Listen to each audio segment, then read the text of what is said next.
Hi, and welcome to the New York Stock Exchange. I'm here with ICAP's Managing Director, Kenny Polcari. First of all, Kenny, thanks for being here with us today. Thank you for having me. It's always a pleasure.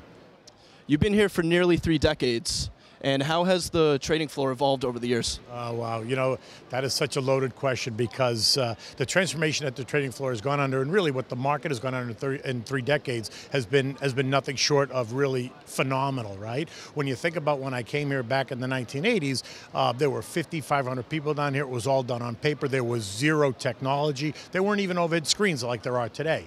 That transition started to happen in late 1982 and 1983, and then as we moved through the decades, technology started to gain a foothold and more. And then ultimately decimalization caused this massive shift in trading and really brought to light the handheld technology, the ability, and it went through a number of iterations. I remember the first set of handheld devices were very heavy and clunky and had a battery that you used to have to wear on your waist. It lasted for about 40 minutes. It was really, it's been really amazing to kind of watch that whole transition take place. And today we have this very futuristic, modern, technologically savvy marketplace, which is vastly different than it was. There are certainly less people down here today, but the people that are here are actually more productive. Because of the high volatility in the market right now, has your approach changed at all? And also, are your customers more inclined, or less inclined rather, to take risks?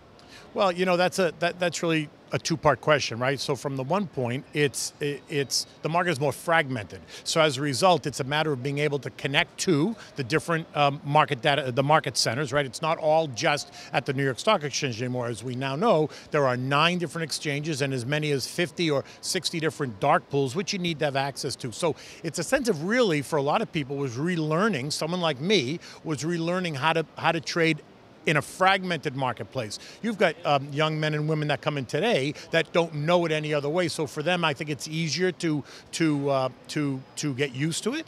But for me, and for guys of men and women of my generation, it was this learning process of learning, almost developing a sixth sense on how to access and feel where the liquidity was in alternative venues versus the way it used to be.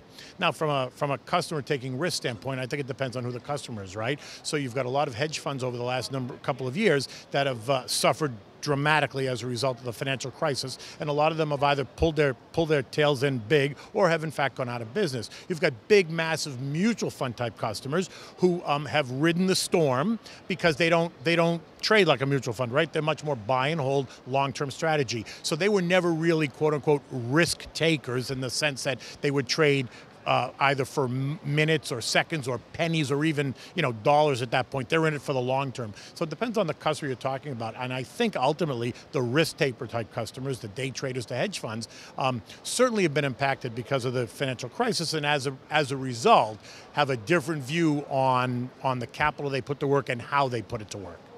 And finally, Kenny, what are your thoughts on NYSE's rebranding?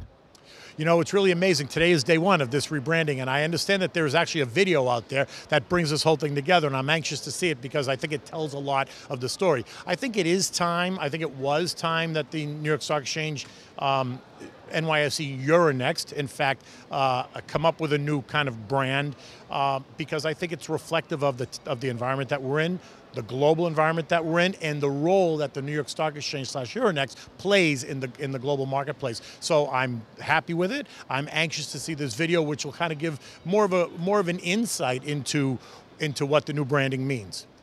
All right, well, Kenny, thanks for joining us today. Thank you for having me. It's always a pleasure.